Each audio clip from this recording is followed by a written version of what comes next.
आणि पन्हाळ्याच्या खाली नेबापूर नावाचं गाव आहे.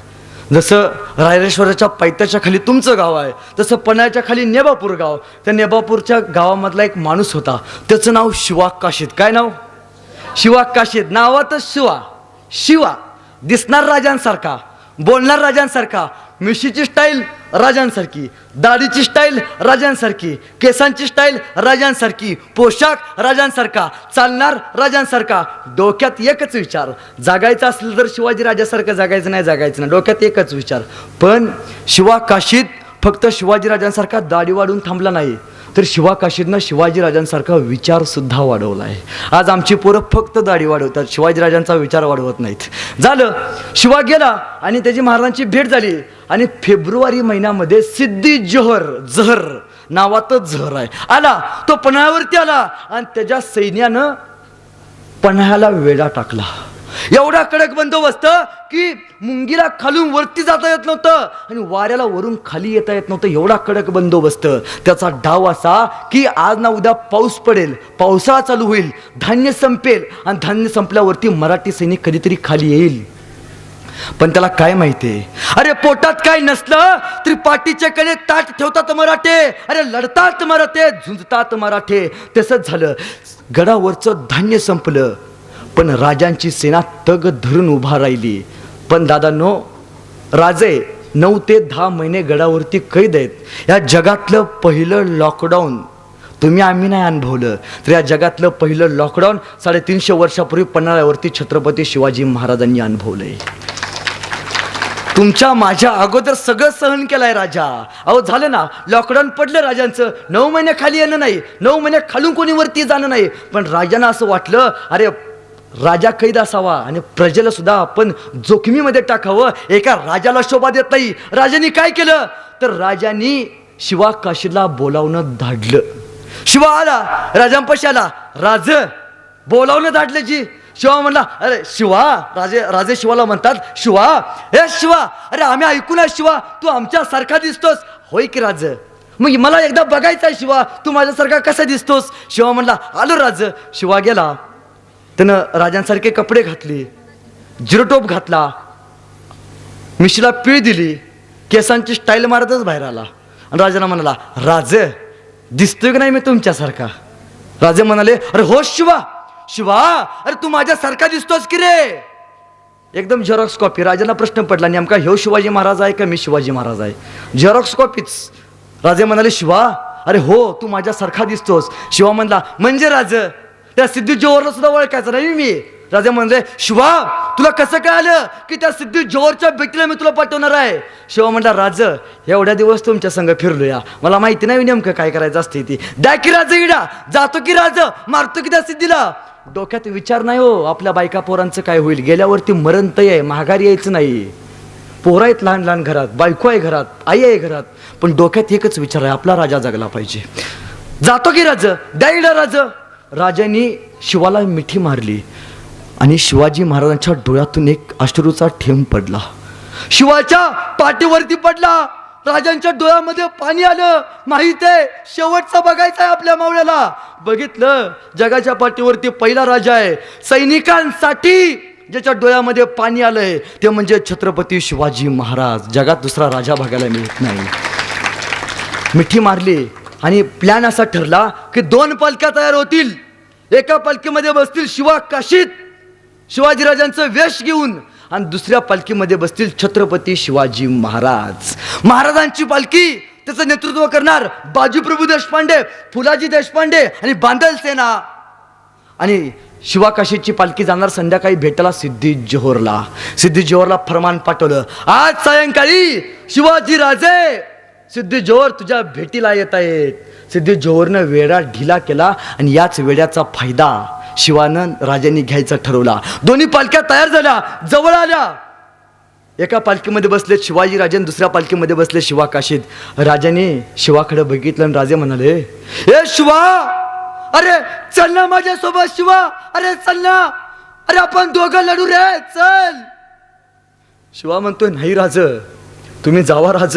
राज माझ्यापेक्षा या रयतेला तुमची गरज अधिक आहे राज, तुम्ही बिनघोर जावा. आणि जाताना शिवानं आपल्या राजाला डोळं भरून बघून घेतलं आणि शिवा म्हणाला, बाजीप्रभूंना, बाजी काका माझ्या राजाला गडावरती सुखरूप पोचवा.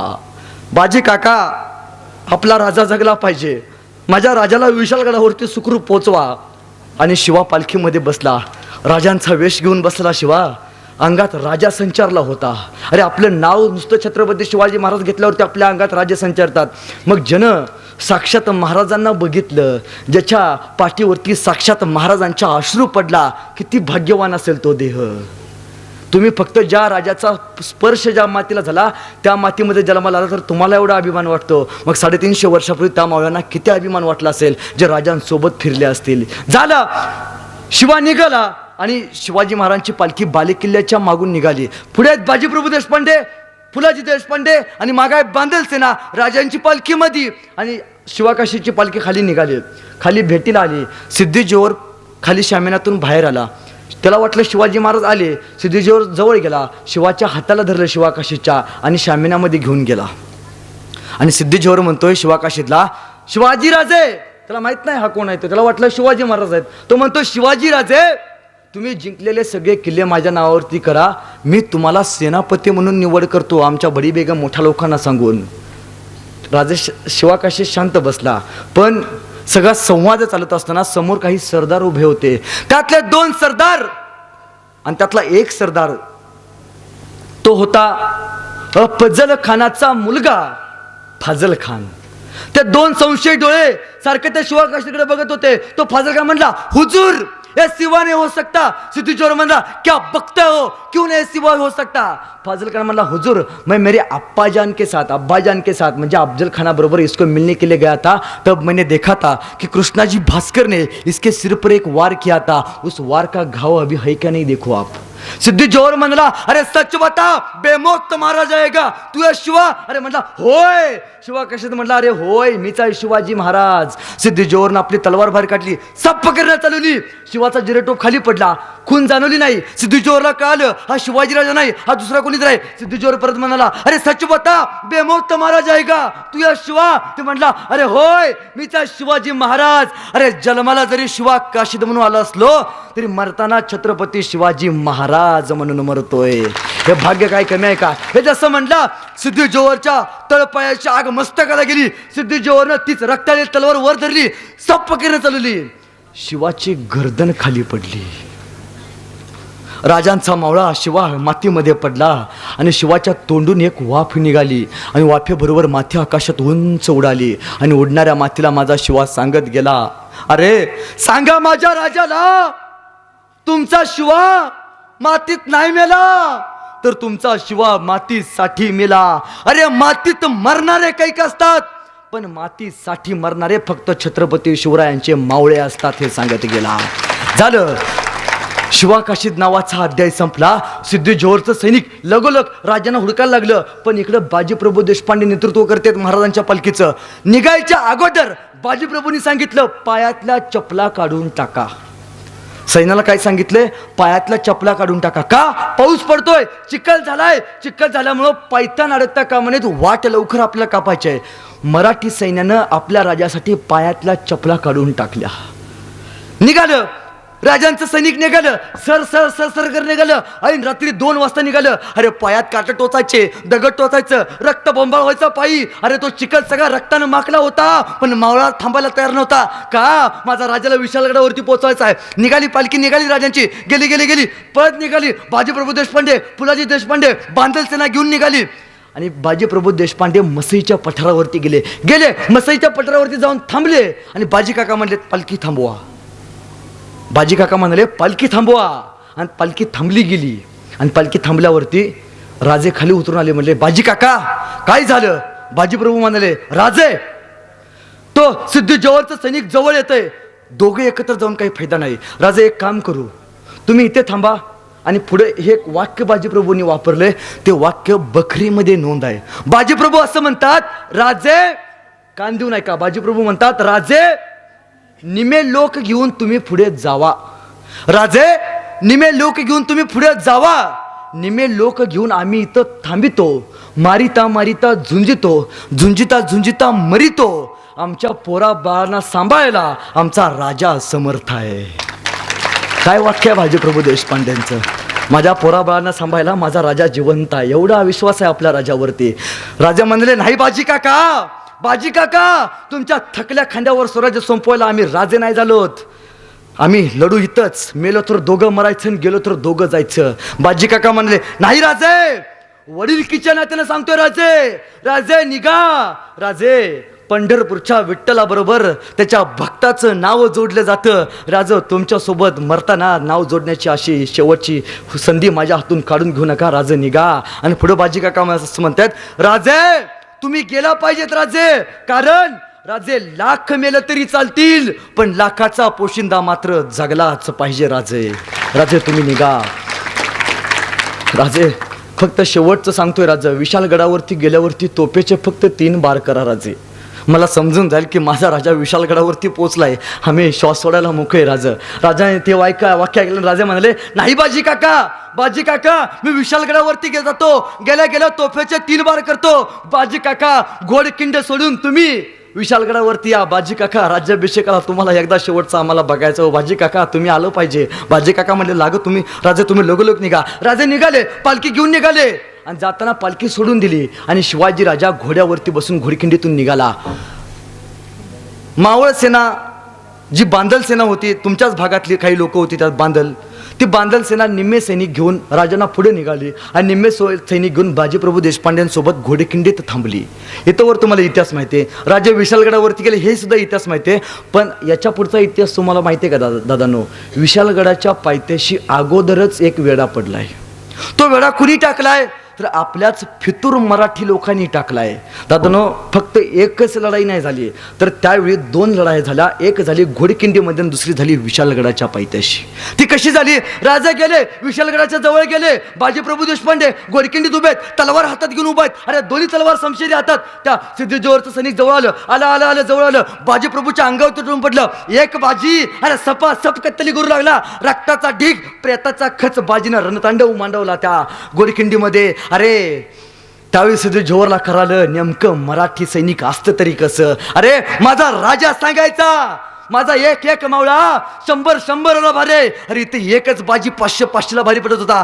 सपा सप कत्तली करत होता. ते सगळं शौर्य बघितलं, सगळं शौर्य पाहिलं आणि सिद्धी जोहर तिथं शांत उभा राहिला आणि सिद्धी जोहरनं जहरी चाल टाकली. एका सैनिकाला घोडकिंडीच्या वरती पाठवलं.